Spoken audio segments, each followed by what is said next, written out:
नमस्कार, special report में आपका स्वागत है। मैं हूं मनोज मानस। आज स्पेशल रिपोर्ट में हम सबसे पहले बात करेंगे किसानों के आंदोलन की। किसान मांगों को लेकर एक बार फिर दिल्ली कूच की जिद पर अड़ गए हैं। शुक्रवार को पूरे दिन दिल्ली कूच को लेकर पुलिस और किसानों में द्वंद्व जारी रहा। अब किसान रविवार को दिल्ली कूच करेंगे। वहीं हम बात करेंगे राज्यसभा में नोटों की गड्डी मिलने की, तो इस मामले की बात करेंगे। तो वहीं चलते चलते बात करेंगे महाकुंभ में सुरक्षा तैयारियों की रिपोर्ट को आपको दिखाएंगे। तो अब चलते हैं खबरों के विस्तार में।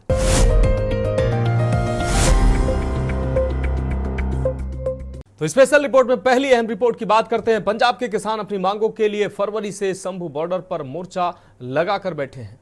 अब किसानों ने पैदल दिल्ली जाने का ऐलान किया। शुक्रवार दोपहर करीब 1 बजे संगठन से जुड़े 100 किसान शंभू बॉर्डर से आगे बढ़े। पुलिस ने उन्हें आगे जाने से रोका। वहीं बाद में किसान नेता सरवण सिंह पंढेर ने ऐलान किया कि किसान अब रविवार को कूच करेंगे। किसान आंदोलन को देखते हुए हरियाणा पुलिस ने शंभू बॉर्डर पर सुरक्षा कड़ी कर दी थी। ये खास रिपोर्ट देखिए। किन मांगों पर हो रहा आंदोलन? सभी फसलों की एमएसपी पर खरीद की गारंटी का कानून बने। स्वामीनाथन आयोग की रिपोर्ट के अनुसार फसलों के दाम तय हों। भूमि अधिग्रहण अधिनियम 2013 को पूरे देश में फिर से लागू किया जाए और भूमि अधिग्रहण से पहले किसानों की लिखित सहमति। कलेक्टर रेट से 4 गुना मुआवजा देने के प्रावधान लागू हों। लखीमपुर खीरी मामले के दोषियों को सजा और पीड़ित किसानों को न्याय दिया जाए। किसानों और मजदूरों की कर्ज मुक्ति की जाए। WTO से बाहर आए और सभी मुक्त व्यापार समझौता पर रोक लगाई जाए। किसानों और खेत मजदूरों को पेंशन दी जाए। दिल्ली आंदोलन के दौरान शहीद हुए किसानों को मुआवजा और परिवार के एक सदस्य को नौकरी। विद्युत संशोधन विधेयक 2020 को रद्द किया जाए। जल जंगल जमीन पर आदिवासियों के अधिकार सुनिश्चित करके कंपनियों द्वारा आदिवासियों की जमीन की लूट बंद की जाए। मनरेगा के तहत प्रतिवर्ष 200 दिन का रोजगार और 700 रुपए मजदूरी हो। नकली बीज, कीटनाशक दवाइयां और खाद बनाने वाली कंपनियों पर सख्त कार्रवाई हो। मिर्च, हल्दी और अन्य मसालों के लिए राष्ट्रीय आयोग का गठन किया जाए। एमएसपी पर कानून बनाने की मांग को लेकर शंभू और खनौरी बॉर्डर पर बैठे किसान संगठनों ने 6 मार्च को दिल्ली चलो का आह्वान किया था। इसके तहत शुक्रवार को दोपहर को करीब 1 बजे संगठन से जुड़े 100 सदस्य शंभू बॉर्डर से आगे बढ़े। उधर हरियाणा पुलिस ने इन्हें किसी भी कीमत पर आगे नहीं बढ़ने दिया, लिहाजा ऐसी स्थिति में तनाव की स्थिति बन गई। दिल्ली कूच में शुक्रवार का घटनाक्रम। बैरिकेड पर चढ़े किसान तो पुलिस ने दागे आंसू गैस के गोले। शंभू बॉर्डर पर बैरिकेड व कटीली तारें उखाड़ने की कोशिश। रास्ते में लोहे की कीलें लगाई गई। बहादुरगढ़ में पुलिस की चौकसी पर भारी पड़े किसान। अंबाला में इंटरनेट सेवाएं बंद। किसानों से दिल्ली पुलिस ने अनुमति का दस्तावेज मांगा। आपको बता दें कि दिल्ली बॉर्डर पर हरियाणा पुलिस की तरफ से किसानों को रोकने के लिए लोहे की कीलें लगाई गई हैं। ये कीलें सीमेंट में गाड़ रखी हैं ताकि गाड़ियां आगे न जा सके। किसानों को हरियाणा की तरफ से वापस जाने की अपील की गई। वहीं किसानों का कहना है कि हमें अपनी राजधानी में जाने के लिए अनुमति की जरूरत नहीं है। पुलिस की तरफ से किसानों पर आंसू गैस के गोले छोड़े गए हैं। बैरिकेड पर भी लगी जाली हटाने पर पुलिस ने कार्रवाई की। आपको बता दें कि शुक्रवार को कुछ किसान लोहे के जंगले पर चढ़े तो उन पर स्प्रे किया गया, जिससे आंखों में जलन हुई तो नारेबाजी शुरू हो गई। किसानों के अनुसार स्प्रे मिर्ची वाला था। हरियाणा की तरफ से किसानों को कहा गया कि एक प्रतिनिधिमंडल भेजा जाए, हम बात करेंगे, तब तक किसानों को आगे बढ़ने नहीं दिया जाएगा। वहीं हरियाणा ने सीमेंट वाली बैरिकेडिंग पर लोहे की जाली लगा दी है। अब आंसू गैस या वाटर कैनन की भी जरूरत नहीं पड़ेगी। किसानों को शांत करने के लिए हरियाणा पुलिस की तरफ से लाउड स्पीकर्स पर सतनाम वाहेगुरु का जाप शुरू करवा दिया गया है। साथ ही पुलिस अधिकारी हाथ जोड़कर किसानों से पीछे हटने की अपील करते रहे।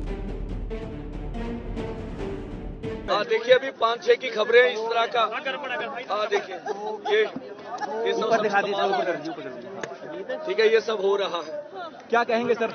बहुत जबर कर रही है सरकार पीसफुली। हमने तो फिर अपील की है कि आप चेक करके हमें आगे जाने दीजिए। आगे क्या करेंगे? अभी जारी देखिए अभी करते हैं। अभी सारी सिचुएशन पे हम निगाह रख रहे हैं। हम तो आज भी आपको अपील करते हैं, एसपी अम्बाला को भी मैंने बोला है, अब चेक कर लो या बातचीत से मसले का हल करो या पीसफुली हमें आगे जाने दो। आपको बता दें कि किसान और सरकार एक बार फिर आमने सामने हैं। वे अपनी मांगों को लेकर सड़कों पर उतरे हैं। उपराष्ट्रपति जगदीप धनखड़ ने भी किसानों के लिए आवाज उठाई है। उन्होंने पूछा है कि किसानों से किए गए वादे पूरा क्यों नहीं किए गए और प्रदर्शनकारी किसानों के साथ कोई बातचीत क्यों नहीं की गई। उन्होंने कहा कि संकट में फंसे किसानों का आंदोलन का सहारा लेना देश की समग्र भलाई के लिए अच्छा संकेत नहीं है। सवाल उठता है कि किसान फिर से सड़कों पर क्यों उतरे हैं? क्या इस बार किसानों की समस्या का समाधान होगा? स्पेशल डेस्क के न्यूज इंडिया।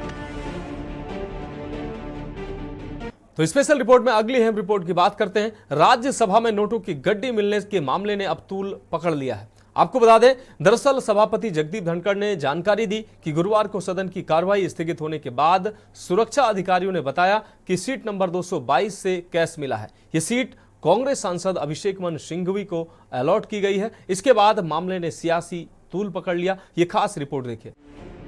राज्यसभा में नोटों पर बवाल, सीट से मिली नोट की गड्डी। कांग्रेस सांसद की सीट से मिली नोट की गड्डी।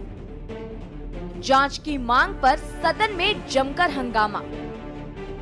अभिषेक मनु सिंघवी ने किया इनकार। खड़गे ने सभापति के रवैये पर उठाए सवाल। संसद के उच्च सदन राज्यसभा में नोट की गड्डी मिलने की खबर के बाद जमकर हंगामा हुआ। नोट गुरुवार को कांग्रेस सांसद की सीट से मिले हैं। बता दें कि कार्यवाही के बाद सदन की जांच के दौरान ये गद्दी बरामद हुई है। बहरहाल अब इसकी जांच की मांग की जा रही है। केंद्रीय मंत्री और भाजपा सांसद जेपी नड्डा ने कहा कि ये घटना सामान्य नहीं है और ये सदन की गरिमा पर चोट है। सभापति को घटना की जांच करानी चाहिए। कर रहा था कि वो कहेंगे कि इन्वेस्टिगेशन हो, अच्छे तरीके से हो। घटना घटी है, ये घटना बहुत ही असाधारण घटना है।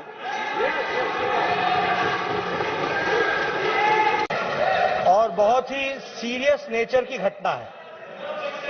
यह घटना पक्ष और विपक्ष में विभाजित होने के लिए नहीं है, ये सदन की गरिमा पर एक चोट है। और सदन के कर्तृत्व पर एक तरीके से प्रश्नवाचक चिन्ह है। मुझे आप पर और आपकी रूलिंग पर पूरा भरोसा है कि इन्वेस्टिगेशन डिटेल में होगा और दूध का दूध, पानी का पानी होगा। लेकिन प्रजातंत्र में कभी कुछ बातें अपने पक्ष में आती हैं, कुछ अपने विपक्ष में आती हैं। किसी पर आप तीव्रता दिखाओ और किसी मुद्दे को आप मिट्टी डालो, यह ठीक नहीं है। उपराष्ट्रपति ने क्या कहा?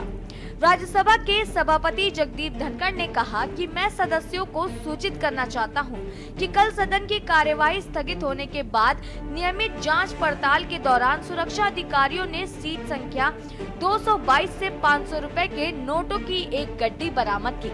गड्डी में 100 नोटें हैं। ये सीट वर्तमान में तेलंगाना राज्य से निर्वाचित अभिषेक मनु सिंघवी को आवंटित है। मामला मेरे संज्ञान में लाया गया और मैंने सुनिश्चित किया कि जांच हो और जांच चल रही है। उन्होंने ये भी कहा कि ये स्पष्ट नहीं है कि नोट असली हैं या नकली। क्या संसद में नोट नहीं ले जा सकते? संसद में नोट लाने या नहीं लाने का कोई नियम नहीं है। कोई भी सांसद अंदर कितनी करेंसी ले जा सकते हैं, इसकी भी कोई सीमा नहीं है। बहुत से ऐसे सांसद हैं जो डिजिटल पेमेंट का इस्तेमाल नहीं करते हैं।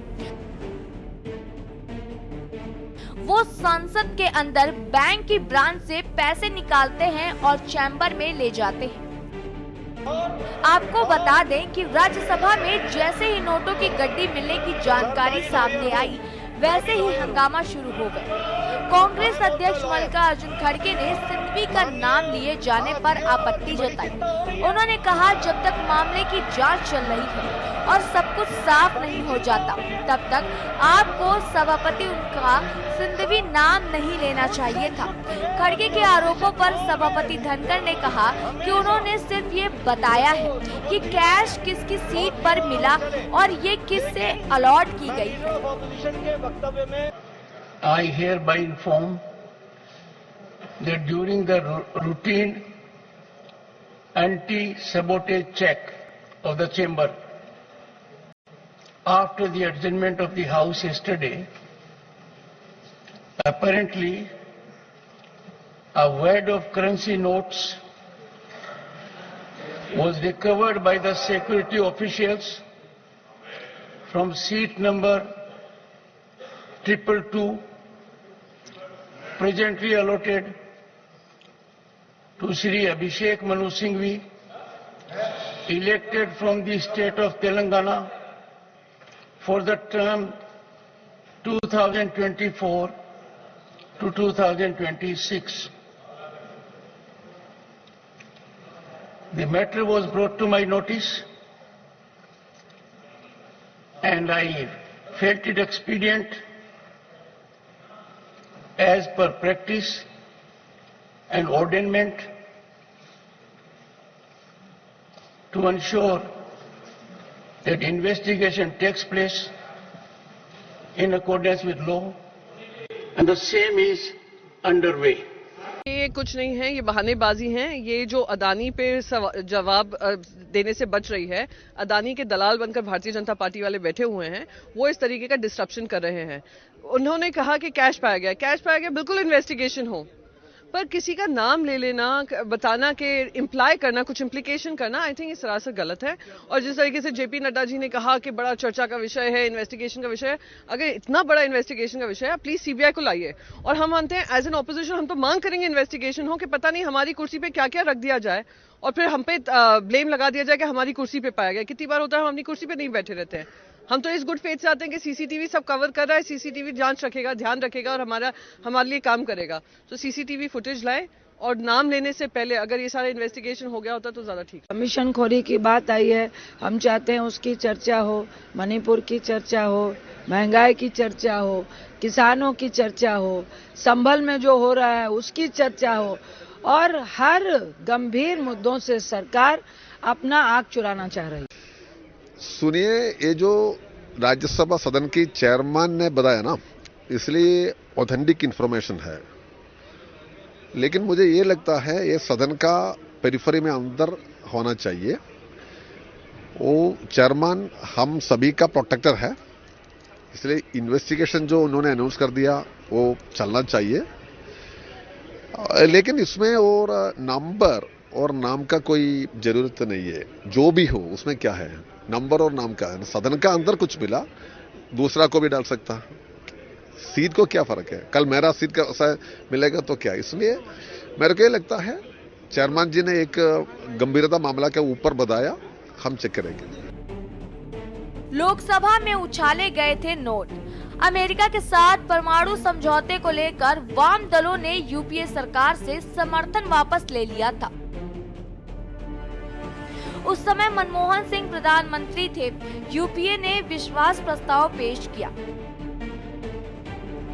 उसी दिन बीजेपी के सांसद अशोक अरगल, फगन सिंह कुलस्ते और महावीर भगौरा नोटों की गड्डियां लेकर पहुंचे थे, नोट उछाले थे। आरोप लगाया कि सपा के उमर सिंह और कांग्रेस नेता अहमद पटेल ने उन्हें विश्वास प्रस्ताव के समर्थन में वोट देने के लिए रुपए की पेशकश की। तत्कालीन नेता प्रतिपक्ष लालकृष्ण आडवाणी ने दावा किया था कि सांसदों को 3-3 करोड़ रुपए का लालच दिया गया। ये पहला मौका था जब सदन में इस तरह से खुलेआम नोटों की गड्डियां उड़ाई गई थी।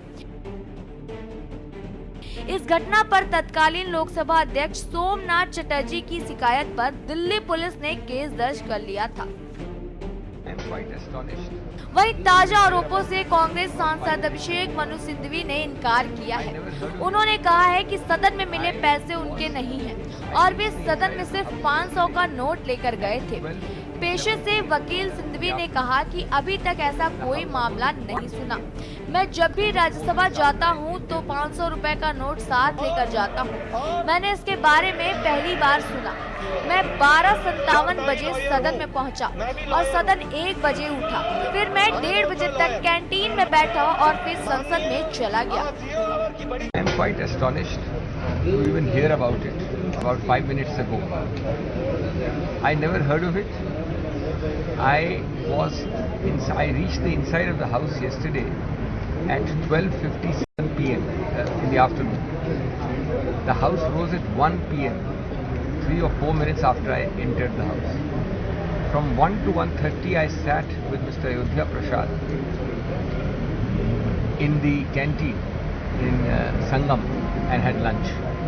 At 1:30 I left Parliament. So my total stay in the house yesterday was 3 minutes and my stay in the canteen was 30 minutes. I find it bizarre that even on such issues politics is raised. Of course there must be an inquiry as to how people can come and put anything anywhere in any seat.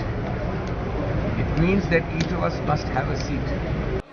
उधर कांग्रेस का मानना है कि ये अडानी मामले से ध्यान भटकाने की चाल है। अगर कोई जेब में 50,000 रुपए लेकर जा रहा है तो ये कोई अपराध नहीं है। कांग्रेस नेताओं ने राज्यसभा के सभापति जगदीप धनखड़ से मुलाकात की है और इस मामले की किसी एजेंसी से जांच कराने या इस पर जेपीसी गठित करने का अनुरोध किया है। स्पेशल डेस्क के न्यूज इंडिया। तो स्पेशल रिपोर्ट में फिलहाल वक्त एक ब्रेक का हो चला है और ब्रेक के बाद अगली अहम रिपोर्ट की बात करेंगे।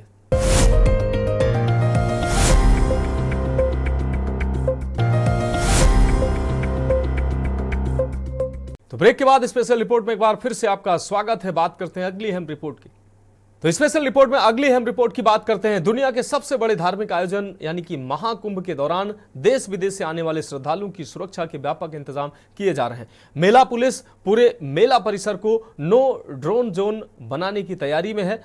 मेला पुलिस ने बिना आवश्यक नुकसान पहुंचाए अवैध ड्रोन को बेअसर करने के लिए विशेष काउंटर ड्रोन तकनीकी और सॉफ्टवेयर हासिल किया है। यह स्पेशल रिपोर्ट देखिए। महाकुंभ में सुरक्षा के क्या है इंतजाम? अनाधिकृत ड्रोन उड़ाने पर रोक। ड्रोन उड़ाने वाले पर होगी कानूनी कार्रवाई। काउंटर ड्रोन तकनीकी के इस्तेमाल पर रहेगी जोर। प्रतिबंध मेला परिसर के सभी 25 सेक्टरों को प्रभावित करेंगे। स्नान के दिनों में बहुस्तरीय घेरा, गश्त और ड्रोन विरोधी जांच होगी। दुनिया के सबसे बड़े धार्मिक आयोजन महाकुंभ के दौरान देश विदेश से आने वाले श्रद्धालुओं की सुरक्षा के व्यापक इंतजाम करने के अलावा मेला पुलिस पूरे मेला परिसर को नो ड्रोन जोन बनाने की तैयारी में है। मेला पुलिस ने बिना अनावश्यक नुकसान पहुंचाए अवैध ड्रोन को बेअसर करने के लिए विशेष काउंटर ड्रोन तकनीकी और सॉफ्टवेयर हासिल किए हैं। आपको बता दें कि महाकुंभ मेला नए साल जनवरी में शुरू हो रहा है।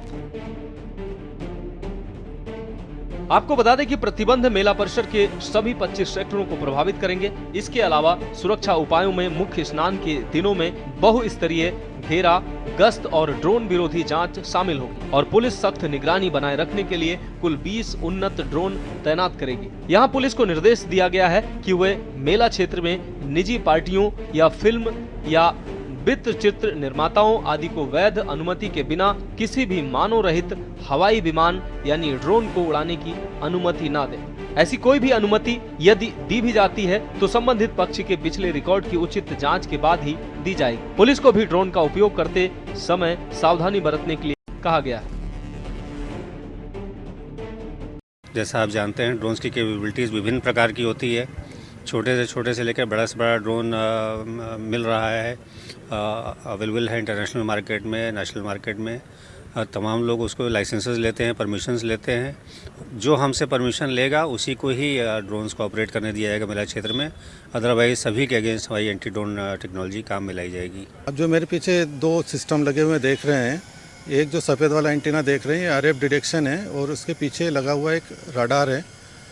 RF डिटेक्शन लगभग 10 किलोमीटर के दायरे में कोई भी ड्रोन अगर उड़ते हैं तो इनको डिटेक्ट करके उसके पायलट की लोकेशन प्लस जो ड्रोन उड़ रहा है उसकी सारी जानकारी मॉनिटर पे उपलब्ध कराता है। आपको बता दें कि हाल के दिनों में ड्रोन महानगरों और छोटे क्षेत्रों में लोकप्रिय हो गए हैं और पुलिस ने भी कई चरणों में उनके साथ प्रयोग किया है। वास्तव में पुलिस ने त्योहारों के मौसम या रैलियों के दौरान हाईटेक निगरानी बनाए रखने के लिए बड़े पैमाने पर ड्रोन का इस्तेमाल किया है। विशेषज्ञों के मुताबिक नागरिक ड्रोन छोटे और मानव रहित उड़ने वाले वाहन हैं जो आमतौर पर निगरानी, रिकॉर्डिंग और संचार उद्देश्यों के लिए उपयोग किए जाने वाले कैमरों से सुसज्जित होते हैं। अधिकांश ड्रोन 2 मीटर से कम लंबे और 1 मीटर चौड़े होते हैं। उनका वजन 2 किलोग्राम से कम होता है। विशेषज्ञ बताते हैं कि वे लगभग 40 किलोमीटर प्रति घंटा की गति से उड़ते हैं। वे मोटे तौर पर शादी के पंडाल की तरह लगभग 500 मीटर के क्षेत्र को कवर करने के लिए डिजाइन किए गए हैं और एक औसत ड्रोन 50 फीट तक उड़ सकता है। उन्हें रिमोट कंट्रोल के जरिए ग्राउंड स्टेशन से नियंत्रित किया जाता है। हालांकि पुलिस ड्रोन नियमों को सख्त करने के लिए पूरी तरह से तैयार है और ऑपरेटरों को मेला परिसर में उड़ान भरने की अनुमति लेनी होगी। मेला प्रशासन को मिल रही जानकारी के मुताबिक ऑपरेटर अनाधिकृत ड्रोन को नष्ट करने के लिए रेडियो फ्रीक्वेंसी सेंसर और रडार सिस्टम जैसे खास एंटी ड्रोन तकनीकी का इस्तेमाल करेंगे। अधिकारियों का अनुमान है कि अगले साल जनवरी में शुरू होने वाले महाकुंभ मेले में करीब 40 करोड़ तीर्थयात्री आएंगे। मेला 45 दिन तक चलेगा। दरअसल महाकुंभ मेला हर 12 साल में आयोजित होता है। स्पेशल डेस्क के न्यूज इंडिया।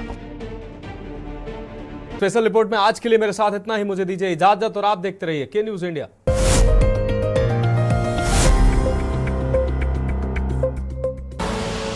आप देख रहे हैं के न्यूज, खबरों का सारथी।